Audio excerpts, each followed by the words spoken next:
Hey everyone, Fatty from Pack Up Punch Traders here. Just want to make a quick video lesson comparing two breakout plays and how they worked out.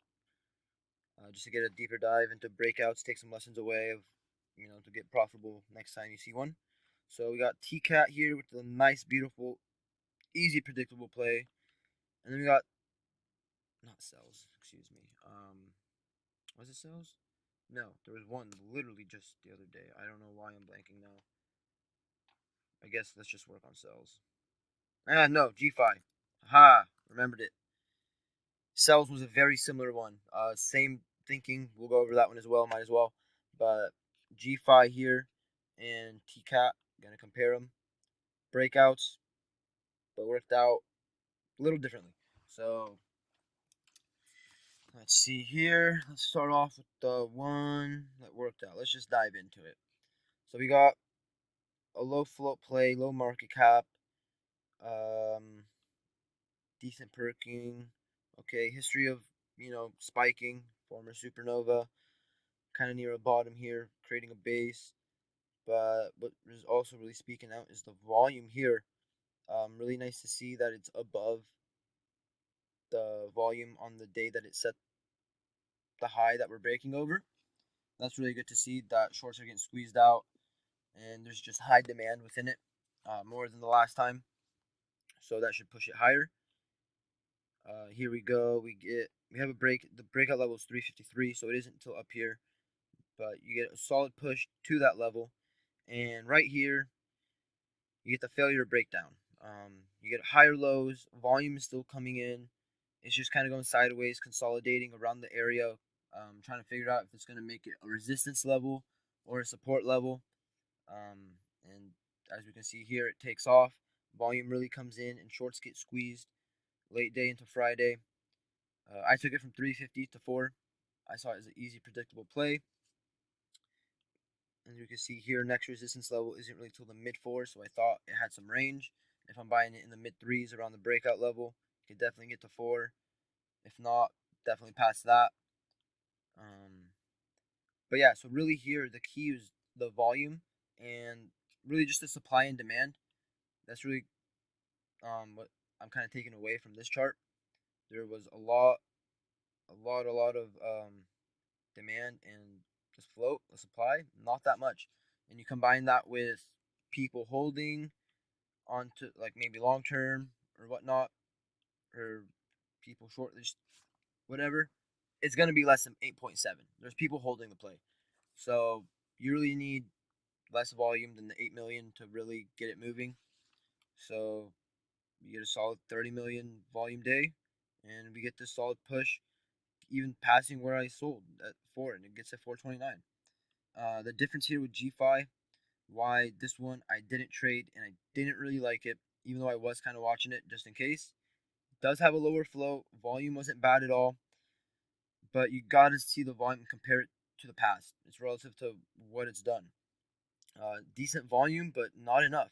We still have so much overhead volume from the day here that it's setting, that's breaking over. Got a lot of shorts in there. They're not getting scared out. They're holding it nicely. Sellers are coming in this as well. If we look at the chart, we do have this solid uptrend. We also have this downtrend with some bag holders in it. We got this volume day. It's approaching 2. There's probably a lot of people weighing it down from this area. Um, so the other one had more range as well as doing the great volume. So I saw the other one possibly as a better play, which turned out to be true. And I expected this one to be choppy because I also don't like trading breakouts over the red candle. I see the green candle as an easier break, as I see more as a continuation of that the high that it set, instead of facing a lot of resistance there, compared to the red candle where I see that as shorts using that area as for them area of support, and they don't really see it that much as a risk. Buyers really have to come out and force to really scare the shorts out. If Gfi had enough volume, if it was doing 100 plus volume, I think this thing could have had a clean move. It really could have. But considering how much it really needs, the volume it had on that day, wasn't enough, so was kind of an ignore for me. Did offer a decent move. The breakout was 173, so if you're patient going through all this up and down BS, I hate it. You could have walked away with a profit for sure, but at what cost? At least for me, like I'm looking at this, I'm gonna be stressed making my money compared to Tkat, where I'm getting in and getting out within 10 minutes or so, relaxed. I see it's one-sided. It's not constantly going back and forth. The only back and forth you get is when it's consolidating. It's not even that stressful. Um, and you read it, you combine it with the volume, it's beautiful. It's holding trend nicely, making higher lows. Not every minute has a huge range going up and down a lot. Um, so yeah, and then the same thing was to go for Celz, except Celz actually moved a bit. It did move from 4 to 515, but it wasn't a pretty play. It was exhausting. I did trade it. I took a little snipe on it in the morning. I remember it. But look at this play. Even though you get the move, it's got a bunch of selling going on. It's not one-sided. Shorts aren't totally scared out, and you can see that they get squeezed a bit here in the afternoon, but it ultimately fails, and they regain their momentum, and it doesn't take too long for it to get right back below the breakout level. So we'll see what happens. It is kind of filtering through all this area is making higher lows, and the volume isn't really there. It's still holding up. We'll see what happens there, but just want to go over breakouts over a red candle versus a green candle and the expectations with the volume, supply and demand, but really just looking at the volume relative to what it's done in the past and comparing it then to see what it really needs to give you a clean move. So yeah, I'll just keep it nice and sweet there. Short video lesson compared to usual. But yeah, so that's breakouts. Hope this was useful. Like the video, please.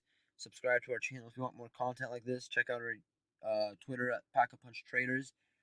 We post a lot on there, alerts, watch lists, and whatnot. And check it out. Check us out on TradeCaster.com if you want free live material. We're there live every day, Monday through Friday, pretty much. Possible live trades, Q&A, and whatnot. So check it out. Hope everyone has a great day and got something away from this video.